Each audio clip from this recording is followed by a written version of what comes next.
Good afternoon, everyone, and welcome back to Conversations from Stritch. My name is Dave Livingston, and I am the president of Lewis University. Really glad to have you with us today. We're excited. This is the last episode of 2020. So, I've heard many people say that 2020 cannot end soon enough.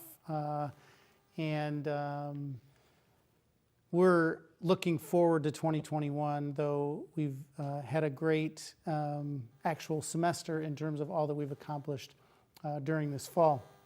I did want to say, because sometimes I forget at the end, so I wanted to thank Carl Zahn for being the director today on the show. Thank John Kilpatrick and John Carey and Joe Glatz for making all this possible week in and week out. We thank them sometimes, but don't always thank them. I did want to say this will be our, like I said, last episode of the year, so I wanted to wish everyone a really wonderful rest of the Advent season and a Christmas that is, filled with joy and hopefully surrounded with people that you love, whether it's virtually or in person. We are excited to have our guest today. I'm going to let Dr. Sint, who's with me again today, introduce Jill. But, I guess what I would say just as I pass it off is we're really pleased with all the response to the surveys we've done. We've done several different surveys. We're going to talk about one more of them today. But I've been amazed, sometimes responses to surveys are really, really low. And what we've found over the last month is that faculty, staff, students have all responded to the surveys and allowed us, therefore, to improve how it is we deliver a Lewis education in the coming semester. So with that, you may have a couple things you want to say, Chris, but then you can introduce our guest. Great, thank you so much, and great to be here with you, everyone. I do have just a couple of updates that will be in more detail in my weekly email this afternoon, but I'll just mention a few things. That email will include updates on Super Study and study, how to reserve study spaces on campus through the end of next week, or through the end of finals. Revised office hours for staff in December and January. And a reminder that we will continue to have free COVID-19 testing on Tuesdays here in Romeoville. Students, faculty, and staff, if you're interested in taking advantage of that, please call the hotline or email the hotline to reserve a testing time on one of those Tuesdays. A reminder to always continue to use the Lewis U app for symptom screening if you are a residential student, and if you're planning to come to campus as a member of the staff or students or faculty. And then I'll just say, we are going to take 3 weeks off. We will resume with you on Conversations from Stritch on Thursday, January 7th, and we are going to go into the spring semester with a new time, which is 12 to 1. So of course that will be announced, but this will be, our next show will be in 3 weeks. Well, a lot will have happened during that time, and we will talk a little bit today with our guest about planning for the spring. But again, we continue to work diligently on making sure that the spring semester is educationally effective and powerful, as well as safe and for our members of our community, and as well as the community outside. There's a lot of news about vaccines right now. I don't have any announcements about that today, but we have several members of our community are deeply engaged on boards and other resource centers in Will County and in the state, and we will have updates about how the vaccine will impact our campus and our community as soon as we get it, and it will likely be announced when we return, if not sooner. And then just a reminder to stay vigilant through the holiday break, and again, next week I'll send another message that will have a lot more detail about things like the testing protocols for return to campus and things like that, but we won't go into that today. So I'm really just pleased to welcome our guest, Jill Siegfried, who is the Director of Student Fitness, Recreation, and Wellness on campus. And Jill has been a great leader in our efforts in our campus continuity task force that is a subgroup that's focused on student life. And so all semester she's been working together with a bunch of colleagues to make sure that our student life activities are safe and exciting. And so we want to hear a little bit about that, but also she's going to report out on our student life survey that we have the results back from today. So welcome, Jill. Thank you for joining us, Jill. There she is. If we could go to the first slide, I'll get right into the meat of the survey that we recently issued. So basically, what we were doing was trying to find ways to improve the college experience for our students during this difficult time. We had 922 students who responded to this survey, and we were really pleased with that. So basically on November 11th, we issued the survey and sent it to 6,472 Lewis students that were enrolled in the fall of 2020. We sent a couple follow-up reminders. We left the survey open for 3 weeks. It closed on 11/30, and 922 students completed the survey, which is about a 14.4% response rate. So we were really pleased with that turnout. We can go to the next slide, please.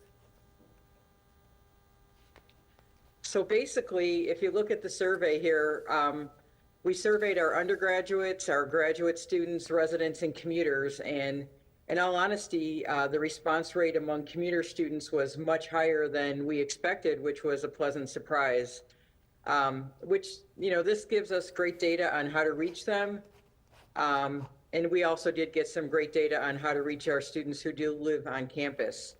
Also, since we have quite a few full-time graduate students who live on campus and off campus, we did get some great data about what attracts them to our programs, and I think that'll help shape our programming in the future as well. We did ask about virtual and in-person events. Oh, I'm sorry, I'm still on the second slide. And basically, it's not really surprising, 40% of our undergraduate students preferred virtual, whereas 60% of them preferred in-person. And on the graduate side, 64% preferred virtual and 26% preferred in-person. Just as an aside, we are starting to plan for the spring. And, we realize that students are looking forward to in-person activities, and quite honestly, so are we. And we're going to, be planning to implement as many in-person programs in the spring 2021 as we can safely do so. So we'll plan for some safe in-person activities if the mitigations allow. And we'll also always plan to have a virtual backup just in case there's another outbreak. So, no promises, but we are going to do our best to try to implement in-person activities as soon as it's deemed safe for us to do so. I am ready for the next slide now. Thank you. So one of the questions we asked was what prevented students from participating in events, and listed out the top 5 reasons. The pandemic was the top reason. Work was another reason. Classes was another strong reason. Stress, and then family responsibility. And one of the things that I really learned from this survey was we take for granted, that full-time students are full-time students, and we often don't consider all the other factors that factor into their lives on a daily basis, whether they're taking care of family members or siblings or working full-time. So I think this data that we received from the survey is great data, and it'll help us in the future because maybe for those people who are incredibly busy, virtual activities or pre-taped activities are the way to go because they'll have the opportunity to take advantage of them at their leisure versus when we might be offering them. I also wanted to note while we're on this slide, a lot of the students mentioned that stress was a factor why they did not participate in our programs. And I wanted to kind of plug the whole concept of wellness and the fact that a lot of our programs are geared towards wellness and, designed in some cases to help alleviate stress. So again, we don't want to encourage people to create more stress by suggesting this, but just know that if you take advantage of some of the programs that we are offering that might be available through the WELL webpage or through the Health and Counseling webpage, they might actually help relieve some of the stress that you're experiencing. And Jill, if I could interrupt you and just say I find that particular slide really interesting, and I guess one observation I have about it is that there's nothing on there that is a low number. You know, there are all of these factors that are impacting our students, and you know, although the pandemic certainly is a powerful influence on this particular semester, a lot of the other ones, I don't know if we could look at it again, but a lot of the other factors on there probably constitute the major obstacles our students have for engaging in student life in any particular year: work, the class schedules, you know, generalized stress, as well as family responsibility. Perhaps family responsibility is a little bit more intense now, but I think that's something that's true in any semester for our students. And so it's just a helpful reminder that those are all meaningful. They all have an impact on our students' lives, and it's great that we're keeping those in mind as we're doing planning for the future. Well, and it's a testament to me also about the students that we serve, which is part of what you're saying. You know, Lewis is a very, you know, kind of a comprehensive university that serves students who have children, students who have work responsibilities, students who are taking care of their brother or sister at home. And I think that, you know, it's a testament to our students, how they're able to succeed in the midst of all this. And I think it's great to Jill, you and your team, that you're able to find ways of giving them a kind of holistic college experience in spite of all the things they're trying to juggle. Yeah, I think the results of the survey really increased the respect I have for our students, realizing all the different things that they balance, because we can often take that for granted and just assume they're here for school and not consider the other factors. Yeah. Yeah. So what did we learn, Jill? I know that's what's on the next slide, so that's why I asked it. Good segue. So what did we learn? Best ways to connect with students. So it's kind of funny, you know, sometimes students say, oh, you send me too many emails. Why are you emailing me so much? But by and large, the survey said the best way to connect with students was email.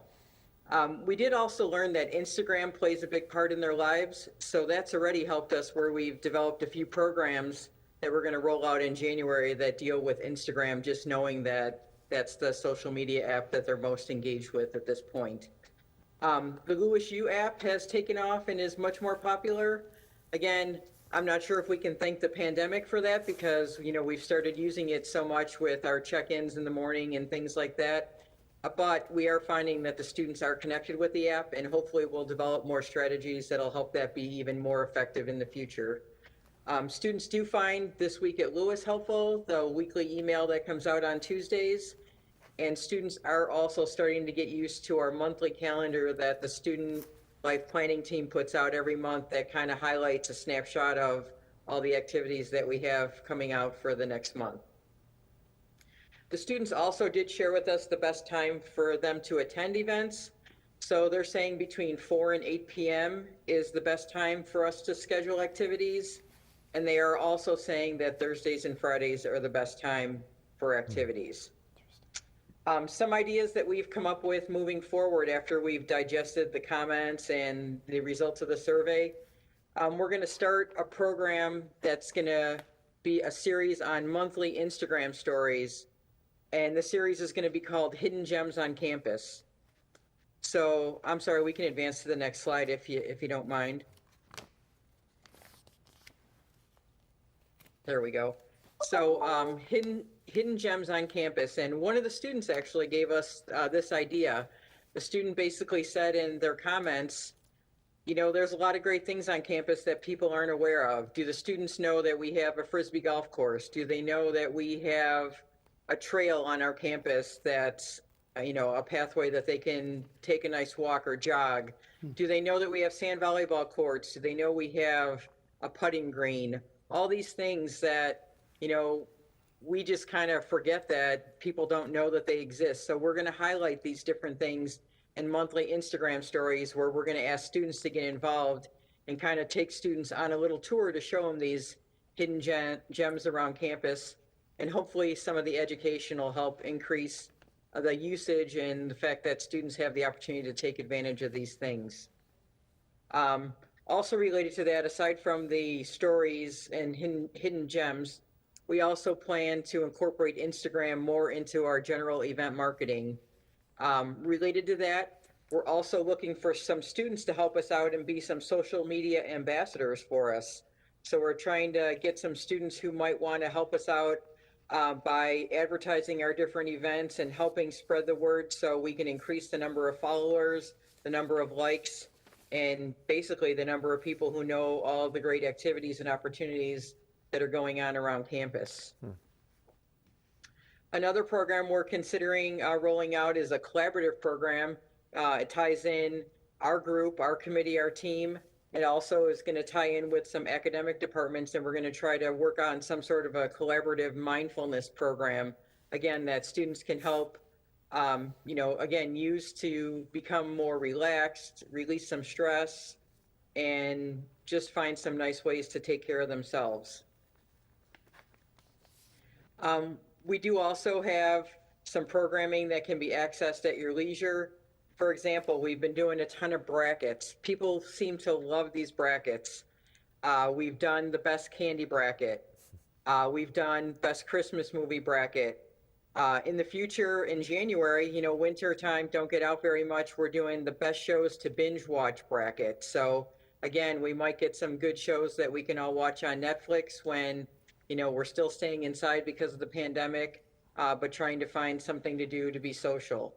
Another one that we have coming up in February is the cereal snack it bracket. Everyone loves cereal, so we're gonna have basically a bracket to pick the best cereal that's out there. So is it Captain Crunch? Is it Lucky Charms? Is it Raisin Bran? We'll be able to tell you next year. So we're looking forward to that. We also want to remind people that we have exercise videos that are, again, they're on Vimeo. So it's a live class that we've streamed and taped, and so, you can access it whenever it's convenient for you. There's Lewis puzzles that are put together on the web page. There's recorded well programs from the past. There's all sorts of great opportunities, and I have the web pages listed below. Student services. I'm sorry, that's where you can send your suggestions. I lost my train of thought there for a second. So basically, if you have any suggestions for any additional programming, you can email us at studentservices@lewisu.edu. I'm ready for the next slide, please. A couple of other ideas that we have moving forward. We're going to build on a program that ministry is currently doing, which is a quote of the day, sending students positive messages that they're streaming on their social media. So we're going to look at expanding that. Also tying in with the Instagram craze, we're going to do some cooking challenges led by students. So what's a great snack you can make in the residence halls when you're, studying in the evenings, and a student will lead the group. So opportunities for students to learn different things that are led by their peers. There's also plenty of new resources that are coming from career services on changes in employer recruitment. So we want to make sure that students are tuned in with that as they prepare for their futures. That want to make sure that they stay connected with career services and learn all these new changes in employer recruitment, especially in light of the pandemic. And then finally, our last idea that we came up with when we spoke this week was to work collaboratively with the Student Senate and different student org leaders to filter through the survey results and come up with strategies to target more students. So again, we have these results now. We're going to tap into our student leaders on campus, share the results with them, and then see if they might be able to help us come up with some more strategies that'll increase our participation and help us get more students involved on campus. Next slide, please. This right here, we're just sharing the people who are part of the student life planning team. So you can see there's quite a few departments that are involved in this group that meets every week and plans all these programs and activities. So it's a very broad group. What we've learned is that we're more powerful if we work together. We also learned that it's a lot easier to implement many more activities if we work collaboratively. And our collaborative effort also helps us to market to more groups as well and increase our reach and try to make sure that our engagement reaches more people. I think that might be it. That is great. So Jill, thanks for both, doing the survey and sharing some of the results with us. So I guess I'll make one, not so, well, maybe it's a snide comment, but the when you talked about the cereal, that everybody loves cereal, and we're doing the cereal bracket, and you had something on there about cooking on Instagram, I thought that's what students will probably do is want to have their cooking be pouring milk in a bowl and then putting their favorite cereal in. But hopefully it'll be more see. creative than that. Yeah.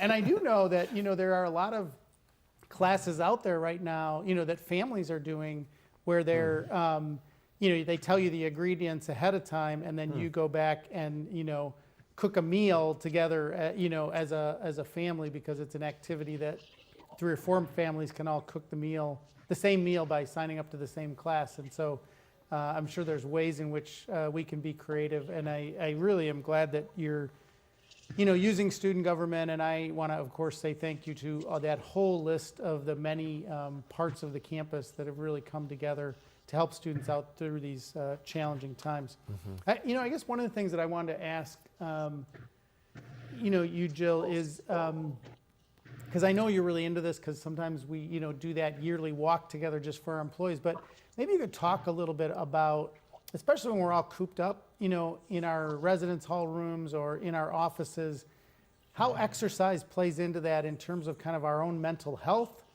the use of some of those videos maybe, but just maybe some, I guess, facts about how that helps us as people, but then also suggestions you might have about ways that people can kind of, get out of this Zoom culture, in which I know I personally can be on a Zoom call from, it seems like 8 in the morning until 5 at night, many days of the week. And I'm sure you could give me some suggestions on how I could be, happier if I didn't do that, and put some little exercise in there.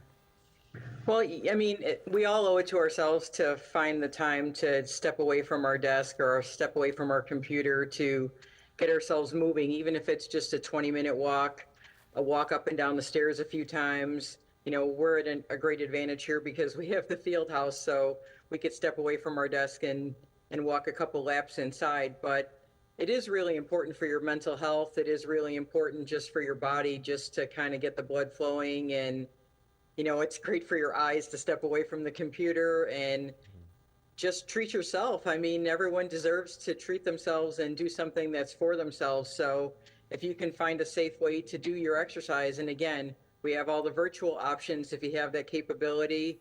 If you prefer to walk, you can always walk over to the rec center. Again, you're masked, you're distanced, and it's completely safe. But you do owe it to yourself to take care of your mind and your body. And you don't have to dedicate an hour and 90 minutes a day. Even 20 minutes makes a significant difference on a daily basis. And this maybe is a good time to mention that it's a great thing to do during finals week, and taking a break from studying for finals to do a little bit of exercise goes a long way in terms of keeping the mental health going, but also keeping your preparation for a thing like a difficult final really sharp and relaxed, which is always helpful. I also want to, just before I forget, repeat something that you said, which is that we're so grateful for our students. I don't even remember now how many surveys our students have filled out in the last 6 months, and so I know we keep sending them and keep being interested in different aspects of it. So we're so grateful for the large response rate that we had for this survey, as well as all of the others. Again, the student government and for participating and being leaders with us in this, helping. And Jill mentioned the email for ideas. It just seems like it's a great topic for students to be suggesting new ideas about, with this wide range of different things that you laid out, Jill, that are possible. I'm sure that people will have some creative thoughts about how to have community, both virtually through this time and in person when we can.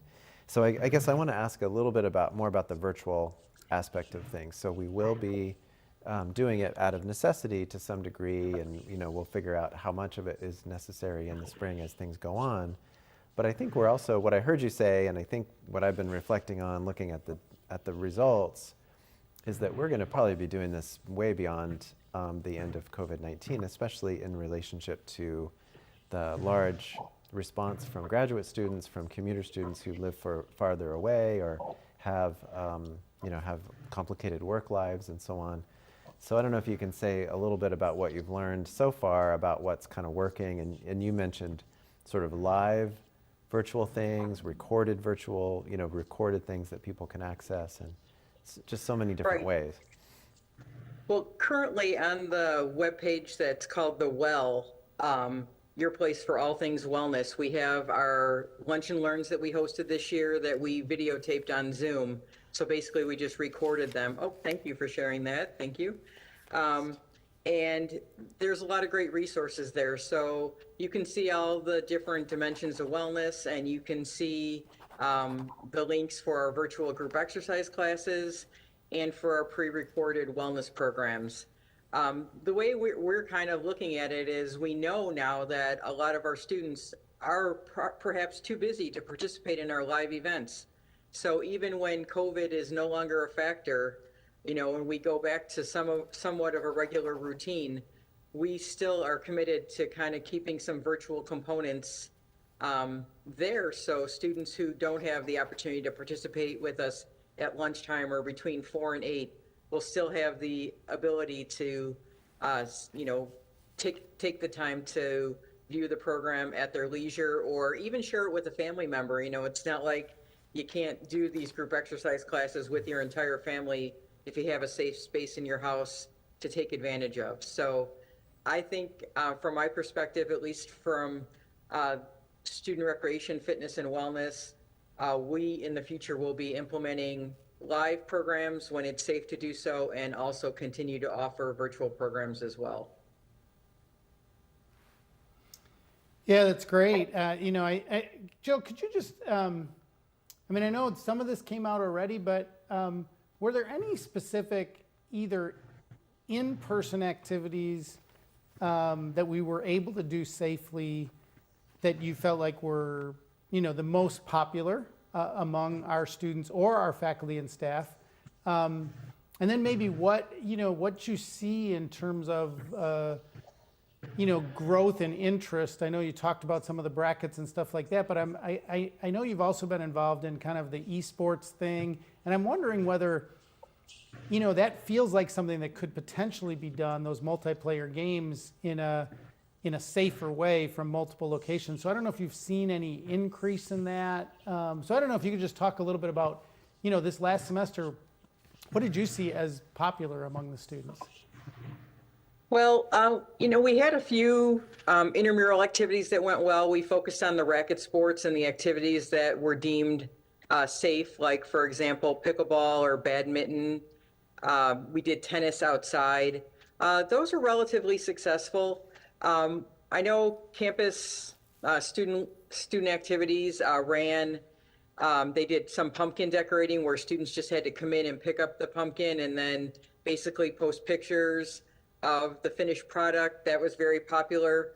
There's been a few different painting events, where you can get in touch with your inner Bob Ross. Again, not so much activities where we had big groups on campus, but there'd be a small group on campus, and then people could take them back to their rooms or to their homes and participate virtually with the painting program. So some of those activities have been pretty popular. But by and large, I think when we read the survey results, we learned one thing that was kind of interesting that I had never thought about, is if you're a student and you live on campus and you're going to an activity, you might stop and knock on your neighbor's door on your way out the residence hall and say, hey, come on over to the rec center with me. I'm going to play whatever. And you bring a friend. When we host these virtual activities, people are basically going to a virtual activity and they're going alone. And I think to a certain extent that might have affected the students a little bit because they're used to doing things together. And I think psychologically that might have been a little bit of a stumbling block, where they were thinking, if I go to this event, I don't know if I know anybody. Whereas when we're doing in-person events, you'll ask a friend to walk over with you and you know that you're going to have people that you're comfortable with. So I think that little bit of social anxiety could have affected us. And I'm sure we'll talk about that in the next few weeks and try to see what we can do, especially as we stay virtual for the beginning part of the semester, to kind of make sure that people know that they're welcome and encouraged to join us. Yeah, that sounds really helpful, and I'm sure there's also ways that you've talked about, or we can all continue to talk about, around doing that kind of knocking on your friend's door virtually as well, in terms of saying, let's go to this together, and do a particular virtual event together with a friend. I just want to ask about one more kind of thing in relationship to your areas of expertise, Jill, which is club sports. How did that go? And I don't think we've talked about that too much this whole semester. And so how did what were we able to do in the fall, and what are you thinking about for the spring? Well, we kind of eased into club sports pretty slowly. We created basically a Google Doc where the students had to complete, the student leaders for the various clubs had to complete what their intentions were, and kind of had to spell out to us what they were going to do in order to make sure that all the safety mitigations were followed and that we would not have to worry about having super spreader events as we were starting our club practices. We were able to play hockey. We practiced for probably about 6 to 8 weeks before the rink was shut down. We did that pretty safely. We had special rules, again, associated with that in terms of how they would travel to the rink and what they would do when they were at the rink. We were able to have some water polo practices. We were able to do some volleyball, club volleyball a little bit. We started a new club, Dungeons and Dragons, so that was a virtual thing. Virtual chess could practice. So we did things cautiously. We definitely didn't have the activity level that we have in a typical year, but for the most part, I would say about 35 to 40% of the clubs were able to keep themselves active, and a few more were getting ready to become active kind of when we shut everything down, when the virus started to surge again. The one activity, and this kind of goes back to Dr. Livingston's question or comment regarding esports, is we did not open the esports lounge this year just because of the close proximity of the computers and things like that. But esports is one of those activities where, you know, the team has still been competing in various tournaments. We signed up for quite a few tournaments in the course of the semester, and they basically are gaming from their rooms or from their homes or wherever they might be. So esports is nice in that regard because you can be anywhere and really participate. In our case, the lounge is just a super bonus that we are lucky enough to have for future years. That's great. Thank you so much. So I think all of my questions are answered. And so do you have more? No, I don't have any more questions. So I just want to say thank you. Thank you so much, Thank you, Jill. Thank you. And I guess I also want to say that we didn't comment on this, but that large group of different offices that have been collaborating all semester long. Thank you to everyone in all of those different groups who have been collaborating and meeting every Thursday afternoon and talking about what we can do to make our students' lives as complex and rich as possible on campus. And I think that's another learning that we've had, through this semester, is that group, I'm sure, will continue to work together for a long time after this. So that's very exciting. So thank you to everyone. Again, good luck on finals, everyone who's watching, faculty and students, and thank you so much for your tenacity to get to this point in the semester. Yeah, thank you, Jill, for joining us and for all the work that you've done. So I really appreciate it. Thank you. Thanks for having me this afternoon. I appreciate it. Yeah. So I think we'll wrap up. You don't have anything else? Nope. No. So just a few things as we end this and end the year. I do want to congratulate all of our graduates. We're a couple days away from classes ending. The last official classes end on Saturday, and then finals next week. But I just want to say to all of those students who will be going through commencement, 9 days from now, 10 days from now, how proud we are of you, and we hope you can join us virtually. I think it's going to be a really great celebration those days. I also want to just offer to the community the opportunity to join virtually. Brother Leo Jones passed away, as I said last week, and his visitation and Mass will be on Saturday. 10 and 11 is the Mass. So I just saw the kind of announcement about it on YouTube the other day. So if you want to look at the Lewis YouTube channel, you'll be able to watch the event and honor Brother Leo, who was so important to our community and such a great loss. The other thing I want to say to each of you is, I sent something out to employees about a week and a half ago about, I guess to sum it up, it's about being a Sabbath people. We have many values that we value here on campus, but our Lasallian and Catholic values call us to take care of ourselves.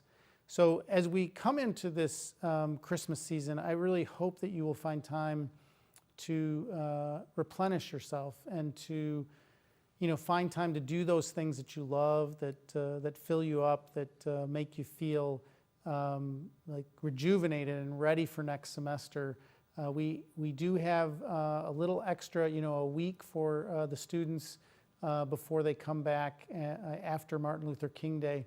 And I just want to invite the students to be good to yourselves, and to our faculty and staff. Thank you for all you do for our students, but I also hope that you'll be good to yourselves. So Merry Christmas and Happy New Year. If I don't see you, be good to yourself, and many blessings to you and your family.